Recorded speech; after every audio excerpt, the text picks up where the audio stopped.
I traveled back to the spring festival of 1996. Standing before younger versions of Joan Wilson and Jack Thompson. Joan was rubbing her belly when Jack said, "We're not married yet. Let's just get rid of the baby." I checked the lunar calendar. I was supposed to be born next year. I immediately shouted, "Pregnant before marriage? Any decent woman would get an abortion." Firecrackers exploded around us as the words "unwed pregnancy" echoed through the crowded hospital entrance. Every plainly dressed passerby turned to stare at Joan. Her face turned ashen pale. In the 90s, unwed mothers faced harsh judgment and ridicule. I gently pulled Joan aside despite her wary look, knowing she responded better to honey than vinegar. I softened my voice, "Sis, I'm saying this for your own good. My mom, she was unwed too. She struggled her whole life raising me alone." And Joan's expression softened as she glanced at Jack with lovesick eyes. "It's temporary.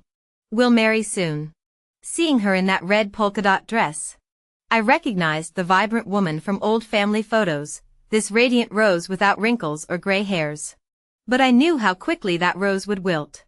After conceiving me, Jack would stall the wedding, convince her to sell her hair salon to pay his debts, then vanish for months. By her third trimester, she'd discover his affair. The following decades would find us clinging to each other in bitter love, her resenting how my existence trapped her in poverty, me hating her for our broken home. Before time traveling, we'd screamed at each other, "I never should have had you. You never should have brought me into this misery." Now, watching Jack's forced smile as he changed the subject, "Joan, this girl seems decent. Didn't you want an apprentice?" I saw my chance to rewrite her story. Joan studied me curiously. "Funny, you seem familiar." Thus I became the apprentice at Joan's hair salon, earning $500 monthly with room and board. They took me to the same walk-up apartment I'd grow up in, 6th floor. 3 bedrooms. The maroon leather sofa looked new. The wooden TV stand holding that boxy CRT said I'd stare at for hours. When Joan went to the bathroom, Jack whispered, "Keep convincing her about the abortion." My heart clenched, hearing parental rejection still stung, even if I agreed. Later, Joan noticed the fresh scrape on my elbow. As she applied antiseptic, I hissed through the sting. "Cece," she said gently, "you'll live above the salon starting tomorrow." Hesitating, she added, "But your mother." Meeting her gaze calmly, I said, "It's fine. She doesn't want me." Joan froze, then piled my plate with braised pork that night, ignoring Jack completely. After dinner, Jack took a balcony call. I caught snippets, "Company emergency. I'll come see you." Returning, he feigned regret, "Sorry Joan. Urgent business. I'll be back for the Lantern Festival." I stayed silent, watching him lie through his teeth before rushing to his mistress. The digital clock blinked 1996, plenty of time to protect the rose before its thorns drew blood. Only my mother Joan remained in the dark, still dreaming of marriage and children with her lover. Her modest salon stayed immaculately clean despite its size. Sunlight streamed through the glass door adorned with red blessings, illuminating well-maintained styling chairs and shampoo stations that carried the faint scent of citrus shampoo. The antique cassette player in the corner perpetually crooned Fei Wong's ballads, which Joan would hum along to with surprising vocal resemblance. Half the neighborhood patrons came for her skilled scissors, half for her impromptu concerts. On the 8th day of Lunar New Year, with few customers, Joan began lecturing me about sheer varieties until her throat went dry. Seizing the moment, I handed her an enamel cup of warm water and ventured, "Joan, how did you two get together anyway?" Understanding their love story seemed crucial to dismantling it. She glared at my inattention but answered proudly, "Jack worked at the textile mill, Employee of the Year every time. Came for a trim once. Said I made him look dashing. Kept coming back even after his promotion." The cliché unfolded predictably, his infatuation with her beauty, her admiration for his ambition. These tales never end well. On Lantern Festival evening, Joan closed shop early to prepare a feast: poached chicken, steamed turbot, giant prawns, extravagant for our means. The food turned cold as we waited. Jack's calls dwindled from working late to endless busy signals. Fireworks exploded colorfully outside while silence congealed around our untouched meal. For years, it had been just us two on this holiday. In the darkened salon, Joan restarted the cassette player. Fei Wong's haunting voice filled the room. If you no longer want me, why keep me waiting with empty promises? Jack never came home. Next morning, the same melancholy ballad played when thugs stormed in. Furniture smashed against walls. A chair shattered the blessed glass door. The cassette player died mid-chorus with a crunch. Stop. What are you doing? Joan lunged forward pale-faced as I restrained her, shouting, I'm calling the police. The leader spat on the wreckage. Stay away from another woman's man. As they left, Joan fumbled for the phone. I snatched it away. Enough. Can't you see? He doesn't love you. There's someone else. The rotating barber pole cast red blue-white shadows across her ashen face. I know. She rasped. My mind blanked. Since when? Overheard his balcony calls. I grabbed her wrist. Then let's go to the clinic. It's not too late. She wrenched free. I'm keeping this baby. Because he's rich? You think bearing his child will make him marry you? Even with his mistress? The words tasted vile. But I pressed on. The doctor says it's a girl. That won't secure anything. The salon's neon sign buzzed louder in the heavy silence. My mother, Joan, lowered her head in silence. Every fiber of her being radiating resistance, like my childhood self stubbornly refusing to admit mistakes. I drew a deep breath to steady myself. I'm taking you somewhere. If you still feel the same afterward, I'll never interfere again. The bus window framed landscapes both familiar and altered, crumbling houses, sparse greenery, occasional plumes of smoke from vintage motorcycles. When we disembarked, I marched forward with purpose, Joan's footsteps trailing mine until we halted before an ornate villa. Through wrought iron gates, the garden revealed Jack smiling warmly beside Mrs. Thompson, their hands guiding a toddling girl while another child in princess dress read on the swing. The perfect family portrait. Childhood memories flooded me, whispered conversations between adults. A father who only visited sporadically. Absent relatives from paternal side. Over years, I'd pieced together the ugly truth from fragmented remarks. Cece, why does no one ever pick you up from school? She's fatherless. A bastard. Your mother sacrificed everything for you. Be good. Cece. The mental reel fast-forwarded to Jack bringing me here years earlier. Introducing the woman, Cece. This is Mrs. Thompson. My world shattered then. And now Joan's face mirrored that devastation as I stated coldly. See? That's his real family. You're just his mistress. She swayed like storm-battered reed. I knew the cruelty of this revelation for someone who'd endured lifelong hardships, motherless childhood, abandoned education, disastrous romance, unplanned pregnancy. Her entire existence had been survival.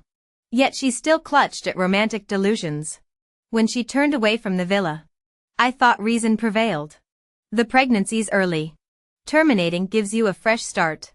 Don't waste tears on that. I'm keeping it. She interrupted hoarsely. I'll manage alone. Fury choked me. Manage how? My laughter cracked. Raise another child in poverty? Let her inherit your shame and insecurities? Watch her flinch at classmates' questions about fathers? Let her internalize unworthiness even after escaping poverty? Joan Wilson. I spat her full name. Tears streaking my face. You can't even provide a stable home. How dare you force this life on another human? Her pallor deepened beyond the villa's revelation. Lips trembling with unspoken words. She stood immobilized, a woman perpetually braced for hurricanes. Yet never learning to avoid the storm. After a long silence, she finally made her decision and forced out the words. I'll go to the hospital with you. The sharp scent of disinfectant hung thick in the air. Joan's face looked terrifyingly pale against the gurney sheets. I gripped her icy hand, trying to comfort her. Don't be scared. I'll wait right here. She shook her head desperately.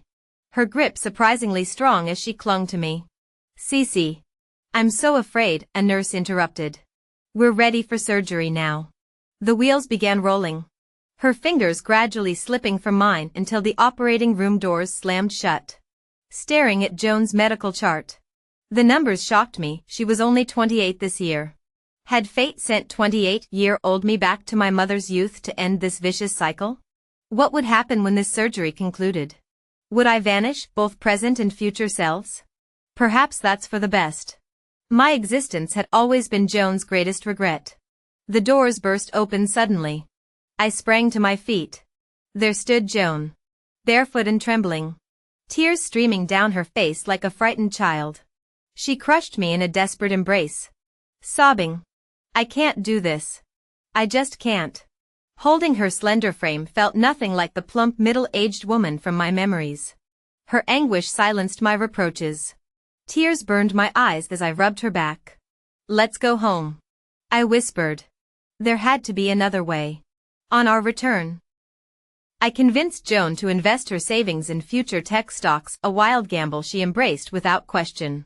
Her smile returned as she suggested, "Cece, let's house hunt tomorrow. We'll sell this place Jack gave me and upgrade." Her resilience surprised me. This version wouldn't foolishly sell her salon like in my timeline. We renovated the beauty shop and relocated quickly. After smashing the DVD player, Joan started humming unfamiliar tunes instead. "You laugh. So I laugh, roses bloom, what more could I need?" Fresh magnolias perfumed our rebuilt life as her melodies floated through sunlit rooms. I advised her about upcoming economic trends. "Joan, you've got property and business now. Follow my guidance and you'll thrive. You're young, beautiful, find decent men or enjoy freedom. Don't chain yourself with motherhood." She paused before refusing again. "I chose at the hospital. Cece. Let it rest." I never raised it again. As my hairstyling skills improved, Joan's pregnancy progressed. Feeling that first kick beneath my palm, I marveled at life's magic. Was this me communing with my embryonic self? Jack reappeared months later in rumpled suits and stubble, staring at Joan's belly. "Why ignore my calls? What's with the property? I thought you'd taken care of that." Her voice turned glacial. "We're done. This child isn't yours. The house? Sold. My asset. My decision." His eyes darted nervously. "A woman shouldn't handle such sums alone," Jack coaxed patiently. "My company's facing financial troubles. Give me the money now, and I'll pay you back double once we recover." Joan replied coldly. "The money's gone. I have nothing left." Jack glanced around the well-lit salon. "What about this place? Sell the shop to help me first." Joan issued her final warning. "Jack. I'll say it again, no money. Keep harassing me and I'm calling the police." Jack's eyes reddened with desperation. "Joan. I never thought you'd be this heartless. We're supposed to be partners. How can you abandon me in crisis?" Cece and Joan snorted in unison. Joan demanded, "Jack. Search your conscience. What kind of marriage did we ever have? Why don't you borrow from your precious wife? Her goons already trashed my salon. I should be suing her for damages." Jack staggered like he'd been punched. "Joe, you knew?" Joan ignored him, watching numbly as he shuffled away. Though life regained normalcy, Cece understood men like Jack never feel remorse. His impending bankruptcy would make him dangerous. Joan continued greeting customers with her rounded belly, bragging about Cece's styling skills. Cece had practiced her first highlights on Joan's hair. These days, she shampooed her mother's hair daily, warm suds spilling like clouds as sunlight danced through the salon windows. The tender moments reminded them both of childhood bath times. "Let's close the shop early for your maternity leave," Cece suggested. Joan refused instantly. "We finally gained recognition for those TV drama-inspired hairstyles. Our daily clients," she caressed her belly. "Will this baby resent me for an incomplete family?" "Joan. I want to give her endless love and financial security." Her smile turned wistful. "Maybe that'll make up for things." Cece's throat tightened. "She won't blame you. You're already amazing." She wondered why Joan still chose motherhood after discovering Jack's betrayal. Yet remembered her mother had always been the blameless victim. Joan was simply the best mom. When Joan's belly swelled full term, they prepared to shutter the salon. The stench of alcohol hit them suddenly. Jack materialized like a nightmare, bloodshot eyes, unshaven jaw, murderous glare. Joan, I need cash. Sell the salon. Never. He snarled. I gave you the house. Why won't you help now? Still bitter about the lies? You really thought I'd marry some middle school dropout? We used each other. Cece signaled Joan to call 911 while confronting him. Exactly. Why should an uneducated woman sacrifice everything for you? Have you considered her unborn child? Jack advanced threateningly. This doesn't concern you. Cece blocked his path. If Joan hadn't discovered your real family, she'd have sold everything to help.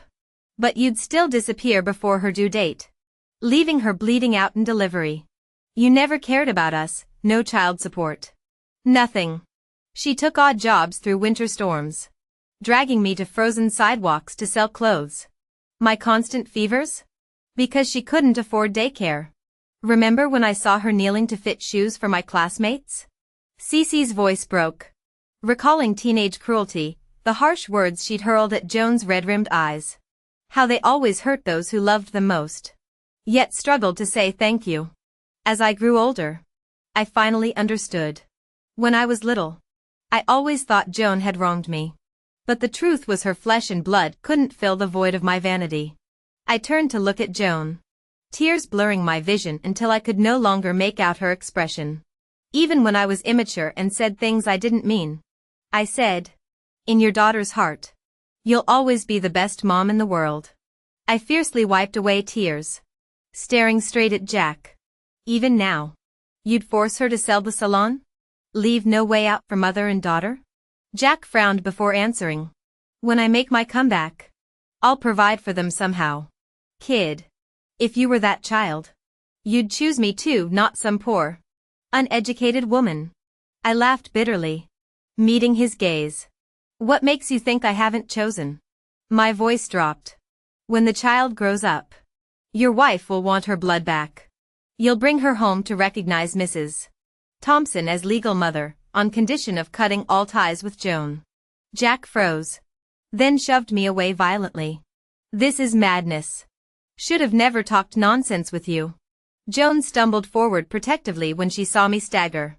Jack, lay another finger on her and you'll get nothing, she shouted, her pregnant belly leading the charge. Jack's eyes turned feral, like a cornered gambler. The switchblade flashed in his hand. Tip pointed at Joan's throat. Don't make me go nuclear. Joan. We had something once. Joan lifted her chin defiantly. Stab me then. Your company's still doomed either way.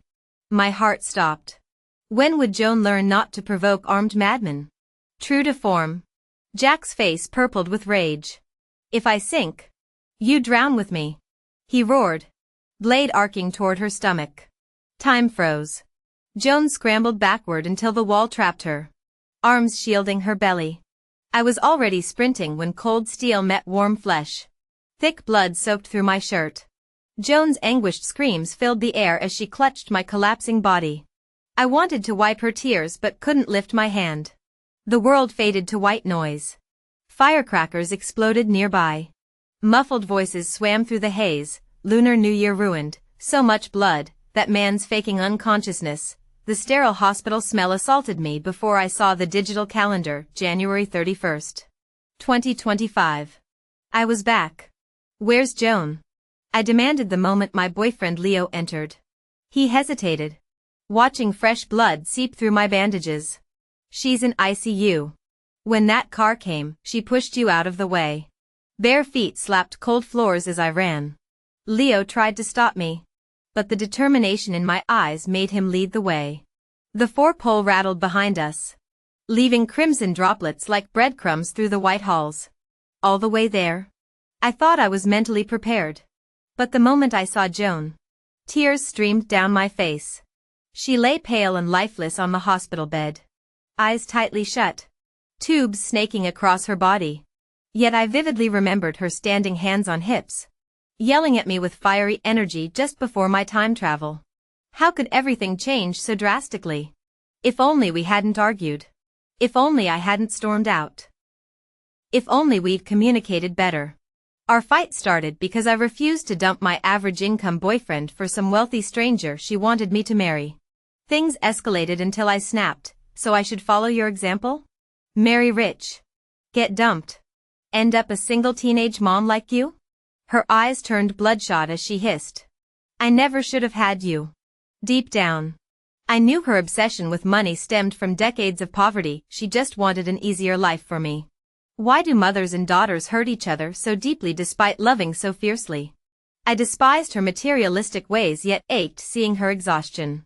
I'd blamed her endlessly for my broken home, forgetting I was the prime beneficiary of her lifelong sacrifices. The police found me catatonic outside ICU. The drunk driver was Jack. He died of cardiac arrest while checking on you and Joan after the crash. His ex-wife took their kids decades ago, no next of kin, their voices faded. For years, I'd resented Jack, though never truly hated him. But now, fury consumed me. Hadn't he ruined enough of Joan's life? Why strike again when she finally deserved peace? Yet cold logic whispered, hadn't I caused this by arguing and running into traffic? The heartache dwarfed my physical pain as Xiao Lin wheeled me back through hospital corridors buzzing with tick-tock sounds. Suddenly, a familiar melody pierced through, you happy? So I happy, roses bloom. I'll relive your joys and sorrows. My hand shot up to stop the wheelchair. The viral video continued. Fei Wong's 1997 hit, You Happy So I Happy got new life when her daughter Charmaine Kong performed it 27 years later, a cross-generational duet. Ice flooded my veins. Joan used to hum this constantly in her youth. But 1997's song, in 1996? Puzzle pieces crashed together, her taking in a homeless amnesiac, me. Cooking my favorite dishes identically. Choosing single motherhood despite knowing Jack was married. That radiant smile when I washed her hair. Joan had time traveled too. Every time I'd urged her to abort, I'd been demanding she erase me. Not some fetal cells, the 28-year-old daughter who'd shared her struggles and laughter. The realization shattered me. Tears falling like broken pearls. How cruel. I never should have had you. I don't like meat. You eat it all. I'm not cold. You wear more. Liars. Mom remains the world's most accomplished fibber, weaving her deepest affections into daily falsehoods. Given another chance, she'd still choose motherhood. When consciousness returned, night had fully claimed the sky. Xiao Lin explained I'd collapsed into hysterics after ordering him to stop the car. The doctors say emotional stress hinders healing, he urged, squeezing my trembling hands. Cece, you must stay strong for Joan. My throat tightened. Joan, she will recover? His nod carried the weight of truth. Her neurological responses improved this morning. Tears breached their dam. Why love me? The confession spilled out, my vanity. Pettiness. Unlovable edges. Xiao Lin listened until my fractured voice stilled. Then embraced me with heartbreaking gentleness. Joan never loved you for perfection. Cece. She loves your essence. I forced down meals and medications, haunting the ICU's sterile corridors. Though visitation remained forbidden, proximity to Joan's coma felt sacred. The insurance call came as dawn gilded hospital linoleum. Joan's critical illness policy would cover treatments. Relief left me lightheaded until remembering another call from my graduation year. At 22, I'd discovered Joan began purchasing whole life policies during her first postpartum hemorrhage. The 15-year endowment matured as my college diploma. She'd converted it into a condo down payment, whispering security like a sacramental vow. How many extra shifts at the shoe factory? How many winters without coats? This illiterate seamstress plotted retirement funds for my 70s while rationing rice. When I'm gone, she'd wink. Imagine me buying strawberries for your old lady self. The monitors beeped accompaniment to my weeping. Maternal love manifests as both miracle and wound. On the seventh dawn, Magnolia buds glistened outside Joan's window when Xiao Lin burst in. Eyes blazing. Cece. Joan's awake. I stumbled through swinging doors to find her gaunt face illuminated. Her cracked lips curved as I collapsed against the bed rail. Decades of unspoken apologies flooding forth. Joan. I'm so. Her papery palm cradled my cheek. No forgiveness needed. The lie we both cherished shimmered between us. This stubborn, magnificent woman would move mountains to outlive death itself for one more day as my mother. The day Joan was discharged from the hospital. While Xiao Lin rushed around handling paperwork, I cautiously asked if she remembered our time travel experience. She nodded, lamenting how our newly purchased condo and stock portfolio hadn't traveled back with us. I showed her the email on my phone. Look, Joan. My new job offer. Cece will buy you an even bigger house someday. After 8 months of unemployment and nearly buckling under crushing mortgage payments, I'd finally landed a position with weekends off, comprehensive benefits, and 300,000 RMB annual salary. It might not make us wealthy, but it would keep us comfortable. I squeezed Joan's hand, remembering how financial stress had fueled our arguments before the inexplicable journey. Were those months we'd spent in another reality merely dreams? Or glimpses into parallel lives? Our abandoned condo and stocks now belong to alternate universe versions of Joan and Cece. May they thrive with the second chance we'd unintentionally given them. As for us, we'd treasure our fresh start, determined to build our present with the hard-won wisdom from that extraordinary detour.